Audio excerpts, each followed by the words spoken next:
Домовились, да, без перерви. І слово надається пану Jean-Marc Cavai, почесному професору Інституту Пастера, Франція. On vous présente maintenant. Monsieur Cavai, on pouvait vous parler en pause pour que je puisse traduire. On peut commencer, s'il vous plaît. Please. Can you hear us?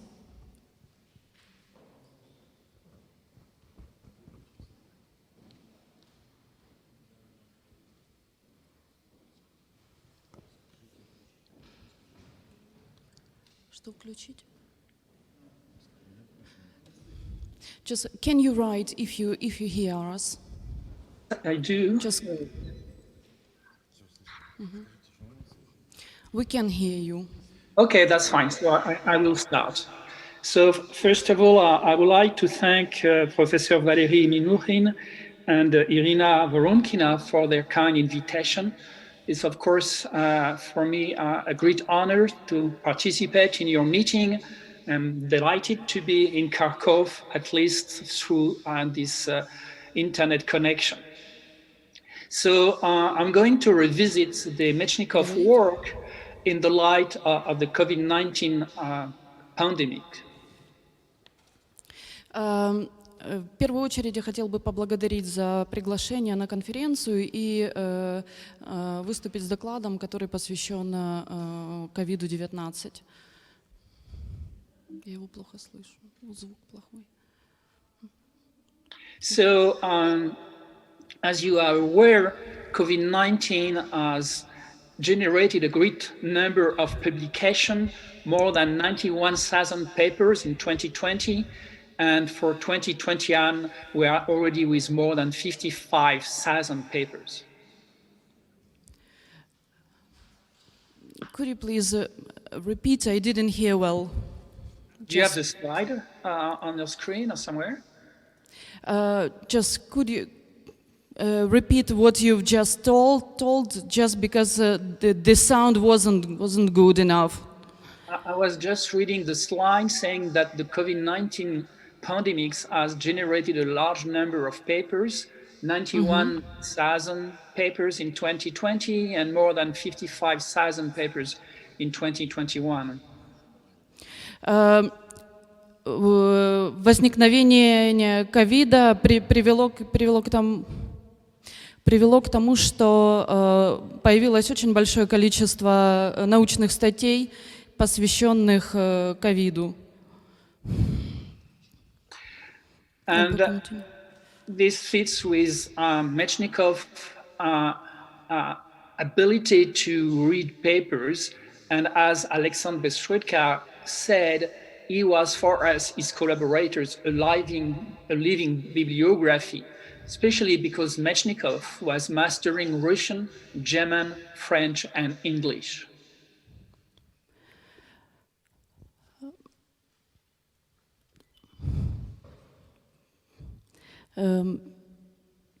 Just a moment.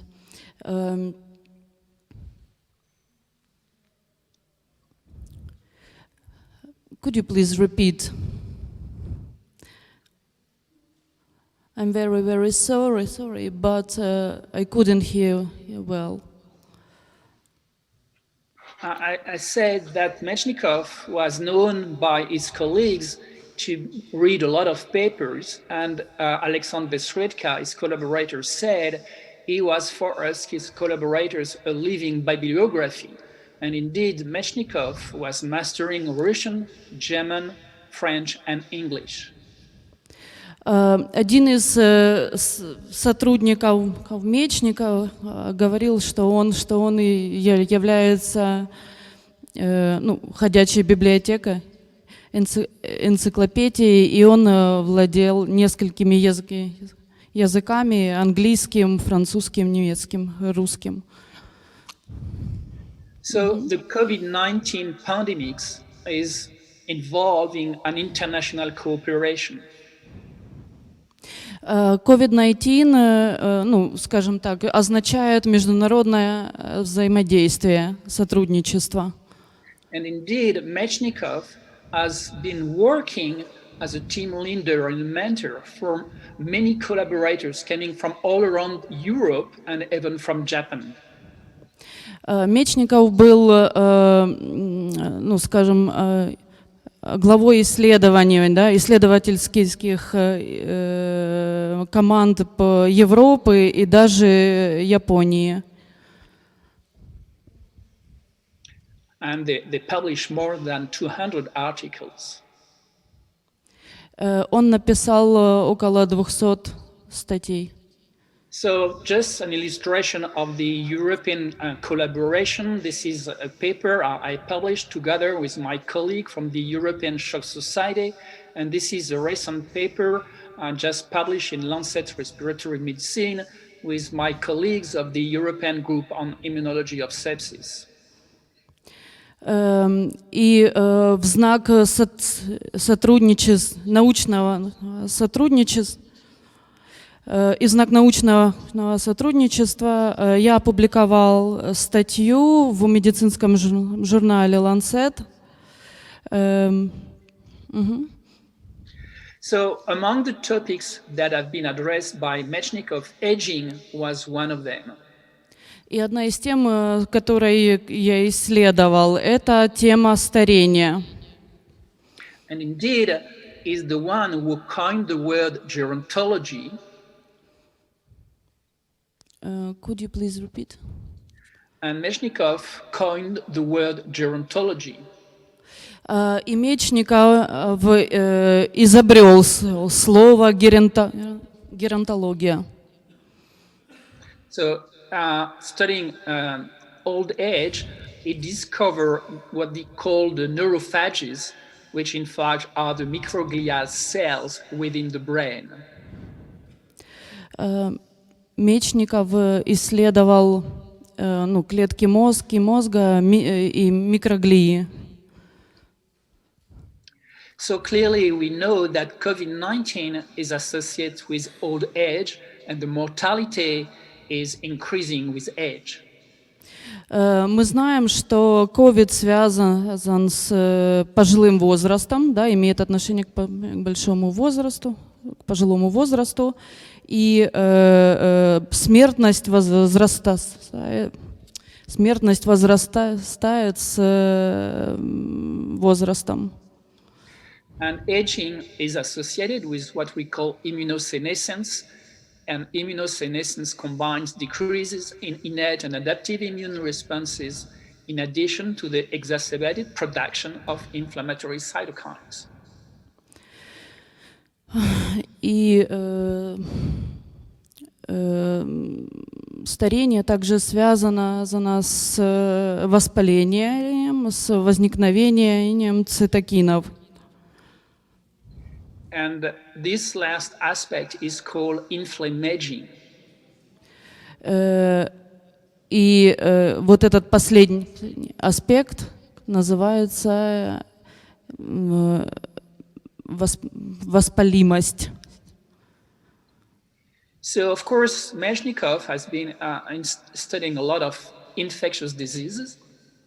Конечно, Мечников исследовал многие воспалительные болезни, инфекционные болезни. And he even made experiment on himself by injecting himself with the blood of a patient with relapsing fever, spirochetes, when Olga got typhoid fever, Olga being his wife. So, can I precise? So he infected himself with a disease. Yes, with the blood of the patient with relapsing fever. Relapsing fever.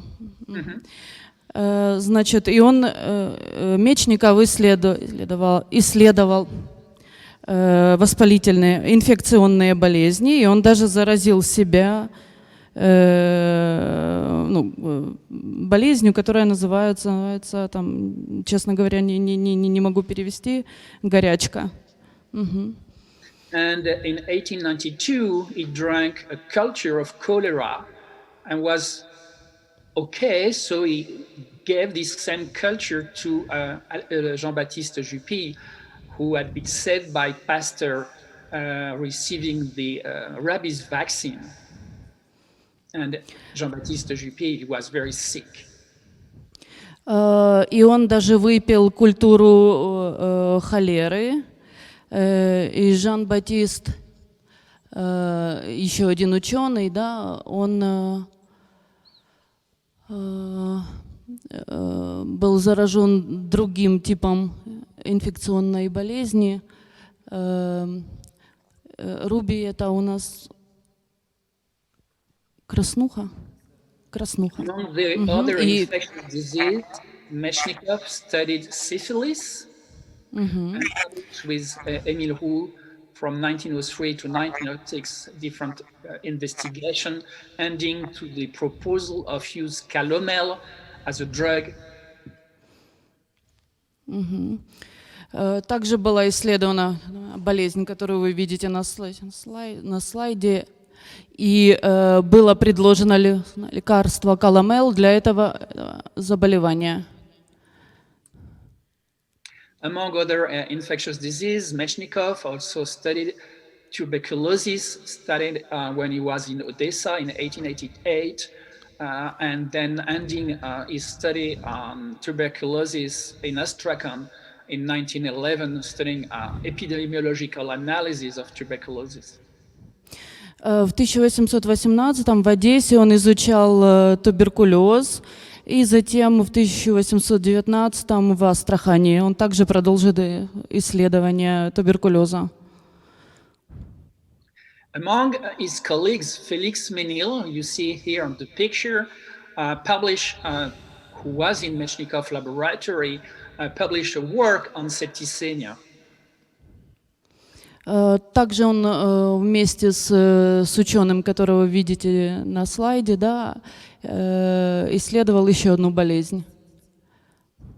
And sepsis is in fact characteristic of the COVID-19 disease, since the SARS-CoV-2 infection is considered as a viral sepsis.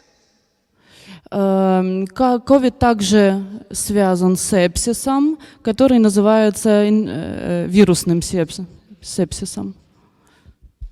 So sepsis, the term was used for a generalized inflammatory response associated with severe infection. Значит, сепсис связан с воспалительным процессом, который происходит при COVID-19. And since 2016, sepsis is defined as organ dysfunction secondary to a dysregulated host response to infection. И с 2018 года, с 2018 сепсис определяется как дисфункция органов, которая происходит при чрезмерной реакции организма, иммунной системы. Of course, Metchnikov is well known for his work on phagocytic cells, including alveolar macrophages and neutrophils. Could you please repeat? And of course, Metchnikov is well known for his work on phagocytic cells, including alveolar macrophages and neutrophils.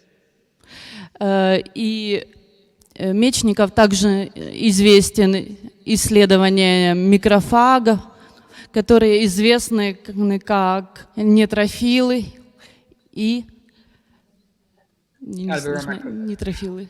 These are some cartoons made by Metchnikov on phagocytic cells. Вот некоторые изображения исследований Мечникова клеток фагоцитов. Together with Nikolai Chistovich from St. Petersburg, he discovered the alveolar macrophages, which at that time were considered as epithelial cells. Вместе с ученым, которого мы видим, он исследовал, он обнаружил клетки фагоциты. And of course, we know that macrophages are playing a role in the pathological inflammation in patients with COVID-19. Известно также, что именно эти клетки играют роль воспаления при заболевании COVID-19. And of course, alveolar macrophages are playing a role in the pathogenesis of COVID-19. Также известно, что эти альвеолярные фагоциты играют роль при воспалении COVID-19. Among the macrophages, which are the neutrophil, this is a cartoon made by METCHNIKOFF on a neutrophil.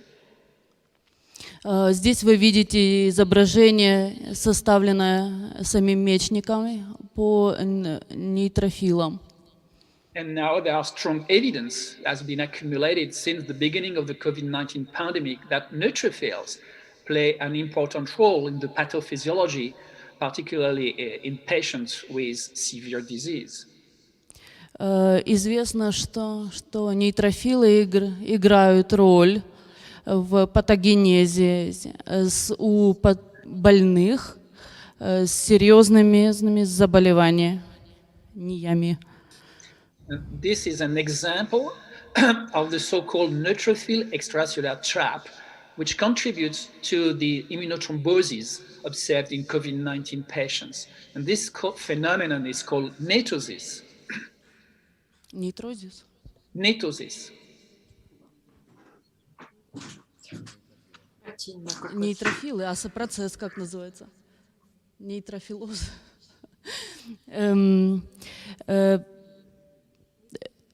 Нейтрофилия? Ну, говорится о процессе, который называется нейтрофилией.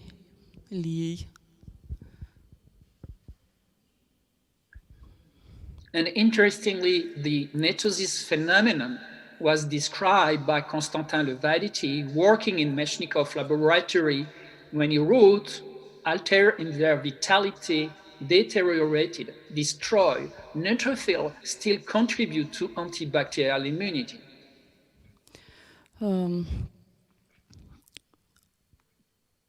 Сейчас потеряла мысль. Could you please repeat? The concept of netosis was already observed by Constantin Levality, working in METCHNIKOFF laboratory when Levality wrote, altered in their vitality, deteriorated, destroy, neutrophils still contribute to antibacterial immunity.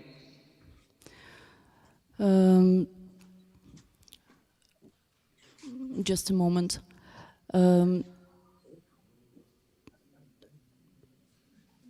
Тяжело перевести. Okay, I will move on. So METCHNIKOFF has been working on inflammation and innate immunity.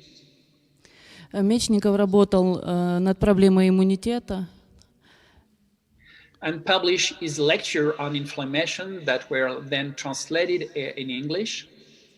Он работал, в общем, работал над своими трудами, и которые он перевел на английский. And one can consider that METCHNIKOFF's theory of inflammation was that he was considering physiological and pathological inflammation. Его труды исследовали неврологическое и иммунное воспаление. So, in other words, he was aware of the yin-yang phenomenon of the immune system.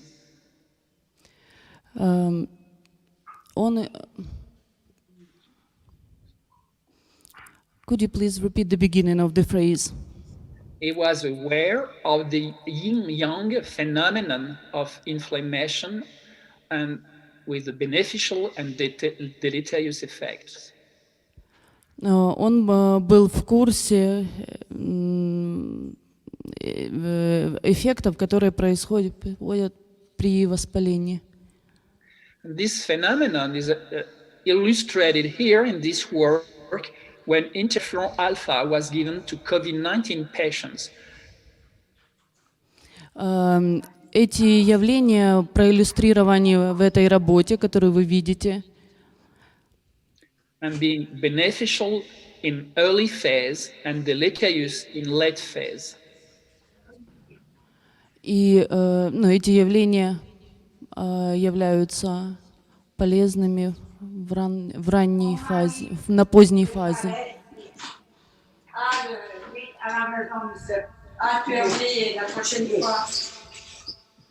Это что? Inflammasomes are activated in the lungs of the patients with COVID-19. Воспаление активизируется у пациентов с COVID-19.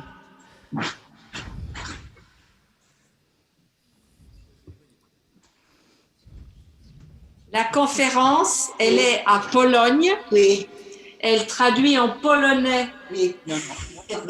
Marie-Louise, peux-tu éteindre ton micro, s'il te plaît? Marie-Louise, peux-tu éteindre ton micro? Elle ne sait pas trop les trucs scientifiques. Marie-Louise, est-ce que tu peux-tu éteindre ton micro? On t'entend. Sorry for that. So, about the activation. You can go on without pauses. Okay, so inflammasomes are also activated and illustrate another comorbidity which is observed with obesity and with the fact that the macrophages within the fat tissues are activated. So, in fact, Metchnikov was well aware of the different cells within the organism contributing to different behavior, and Metchnikov was well aware of the macrophages present in fat tissue among the adipocytes. So it's what I'm calling the compartmentalization. It's a phenomenon I described 20 years ago, explaining that in the periphery, which means within the blood compartment or in the tissue, the phenomenon can be different. And in fact, it's exactly what's occurring, despite at the very beginning, a cytokine storm was considered to exist in periphery. In fact, it was only present within the lungs. And in this work, for example, where bronchoalveolar lavage have been performed, they illustrate that if the cytokine storm is not in the periphery, the cytokine storm is indeed present within the tissues and within the lungs.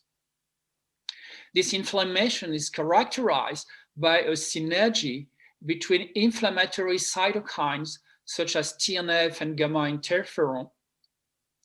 And interestingly, research on COVID-19 has been an opportunity to rediscover what we have known for over 25 years.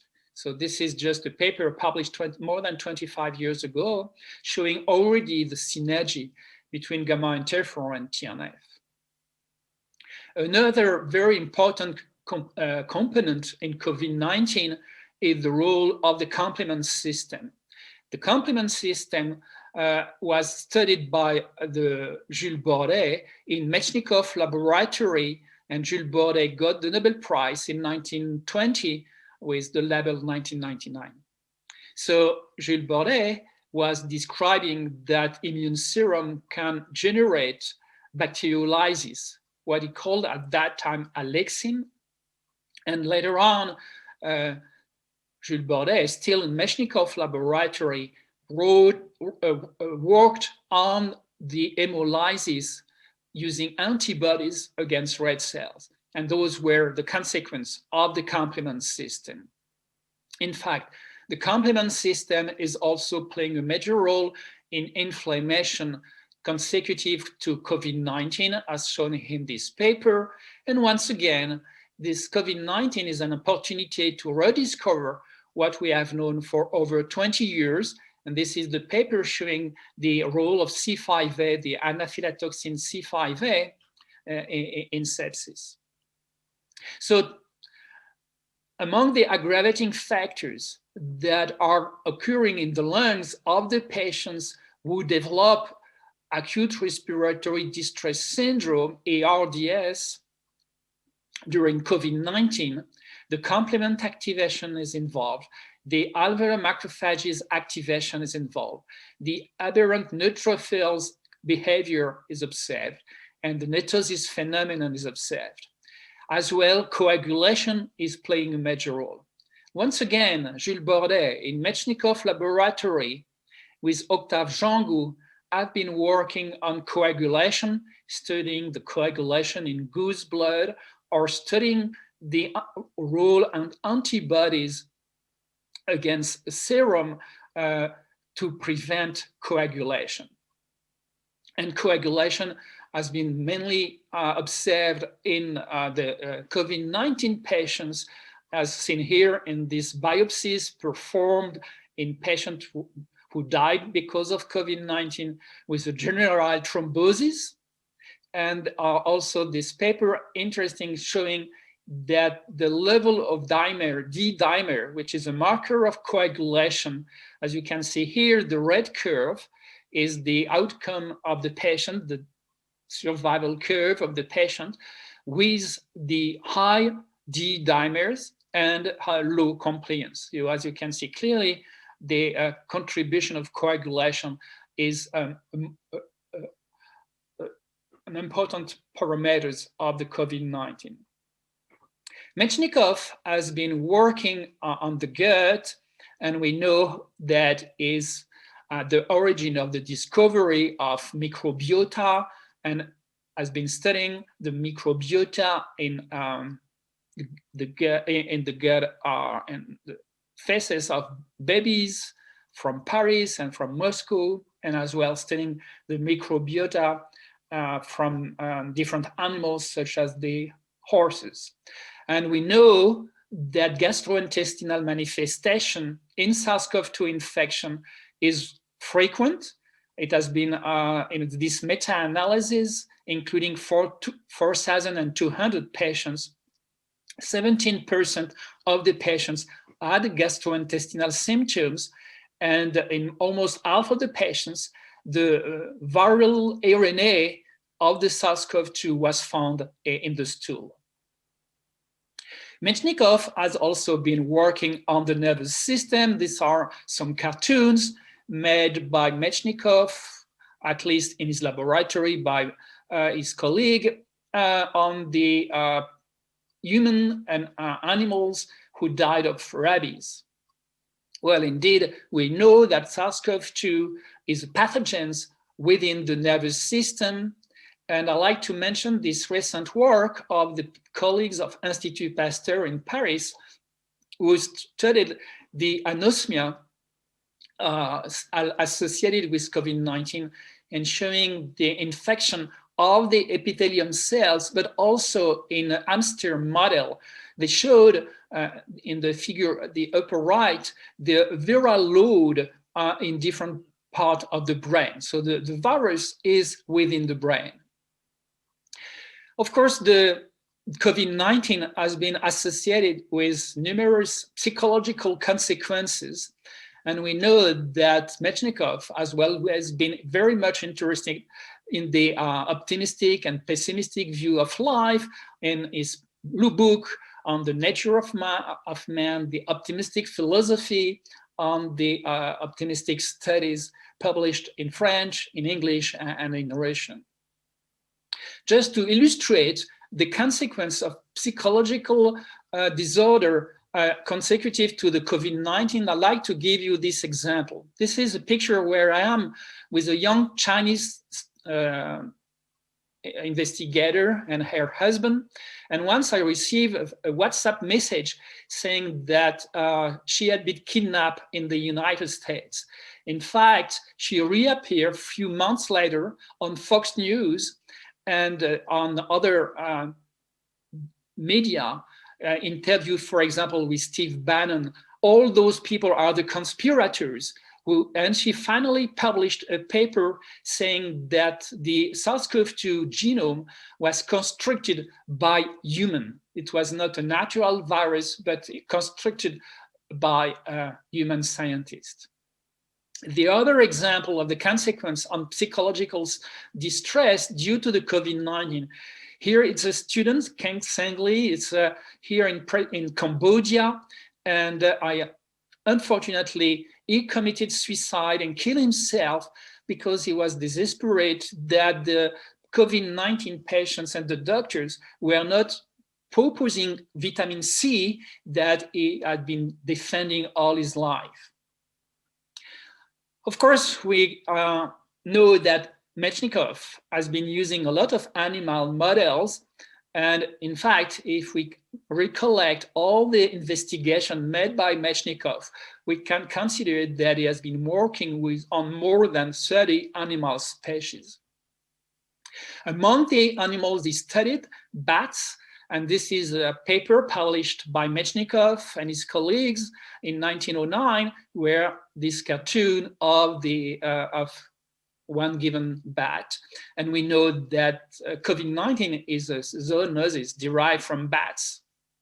And we know that those animals are hosting a lot of coronaviruses. And in this paper, an estimation of more than 3,200 coronavirus exist in bats.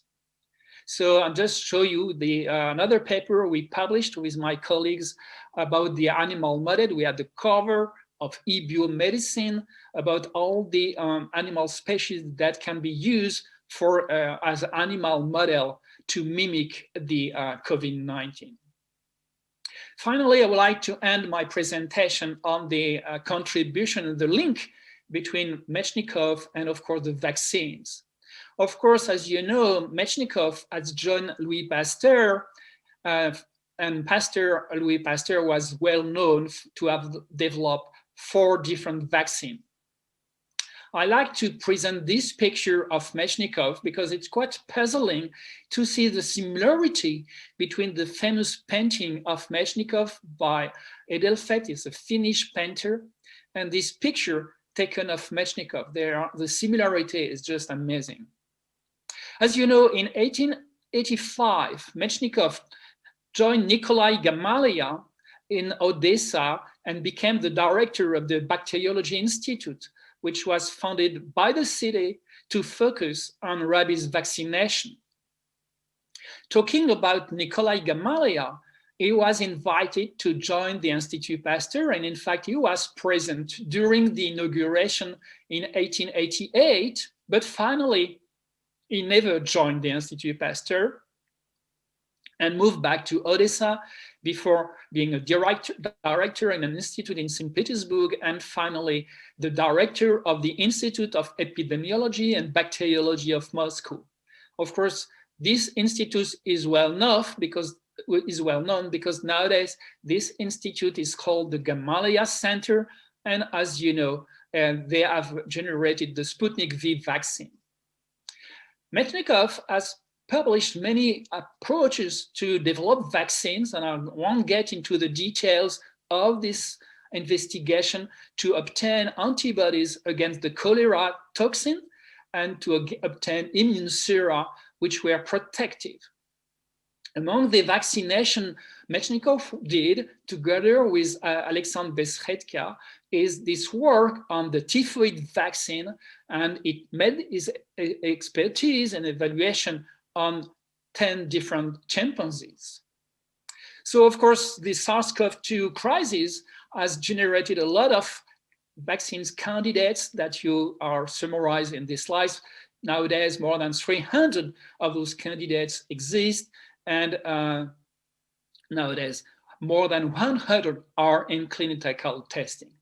So this is what I wanted to tell you, and I thank you for your attention. Спасибо за ваше внимание.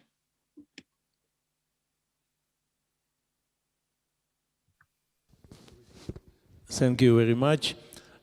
Дуже дякуємо, пане професоре Кавільйон. І є побажання, щоб ваша участь в національному форумі в подальшому була систематичною. We thank you very much for your participation in the conference, and we hope that your participation will be permanent and constant in the future. Thank you very much. With pleasure, and hope that once I will have the pleasure to discover Kharkov and your institute. Говорит, с удовольствием буду участвовать. Thank you very much. Дуже вдячні. Дякуємо професору Кавільйону, і ми продовжуємо роботу.